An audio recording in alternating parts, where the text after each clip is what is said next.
Okay, so after you raise and support your vehicle, the next thing you want to do is remove your lug nuts.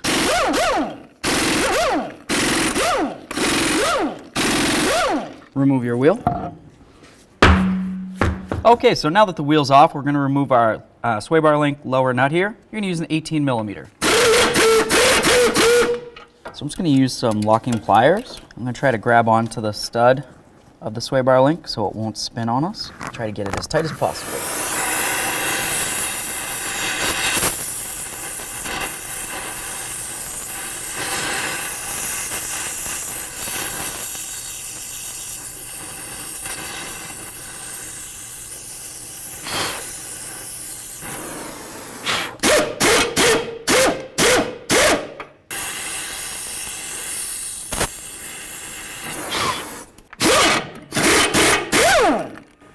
There we go. Okay, that moves around.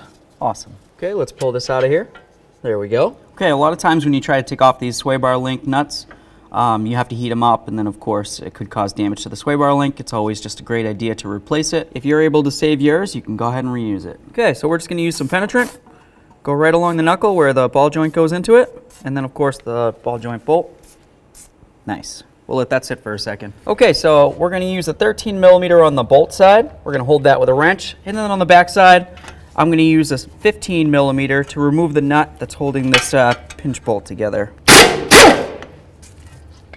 All right, that moves nice and easy. That's good news.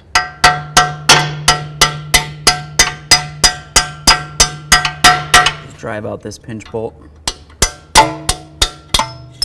There we go. All right, so now we're going to separate the ball joint from the knuckle.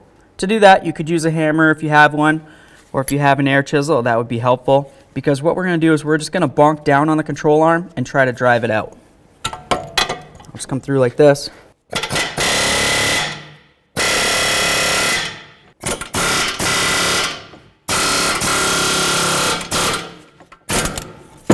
All right, so that's separated. We can move along. So now we're going to remove these two 15 millimeter headed bolts.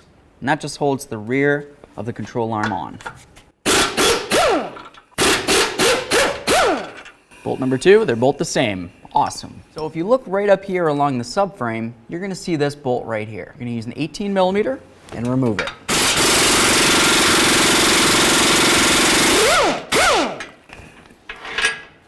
There it is. Okay, so we're going to use a nice long pry bar. Just come right in between the subframe and the control arm and just try to pull it, just like this.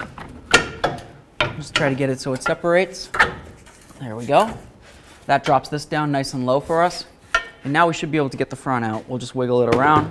Might need another pry bar up in there real quick. All right, there it is. All right, so let's get ready to install our brand new TRQ control arm. So next we're going to take off this cotter pin right here. I have a new one, so I'm not worried about destroying this one.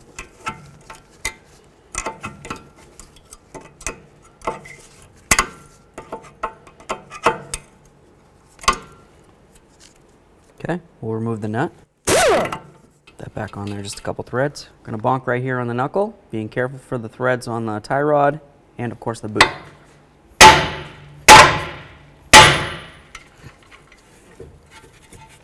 Now we can move this all around.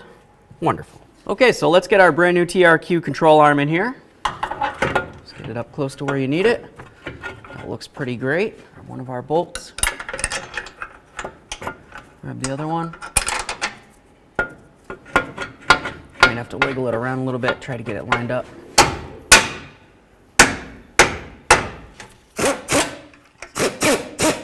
Okay. Leave these loose for now. We're going to move up here, do this forward one. So I'm just going to use my pry bar, try to move the control arm around up and down until it lets me slide this bolt in.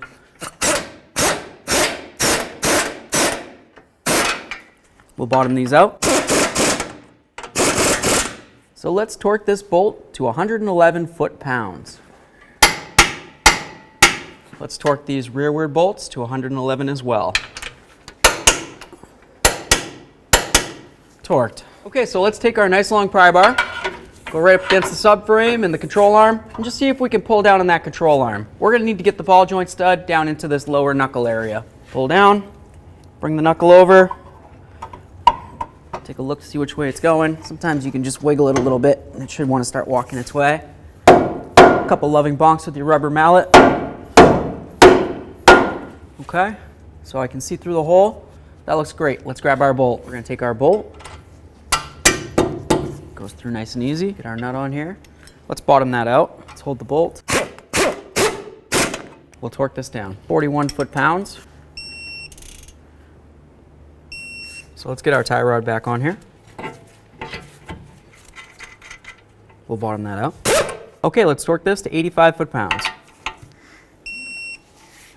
There it is, torqued. Just make sure that your cotter pin hole lines up with the tie rod and the nut. If it doesn't, you need to continue tightening until it does. Let's take our cotter pin, slide it right through the hole here, and we're just gonna bend this up. Pin it right over so there's no way this cotter pin can come out and this nut cannot come loose. All right, so let's get the lower part of the sway bar link in.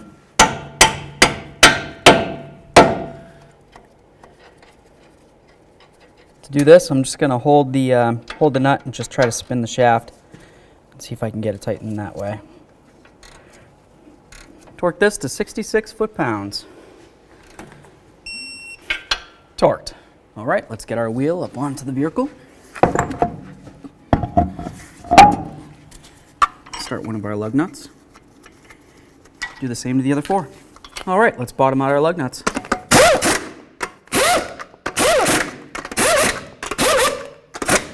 We'll torque these to manufacturer's specifications. Let's torque these to 100 foot-pounds.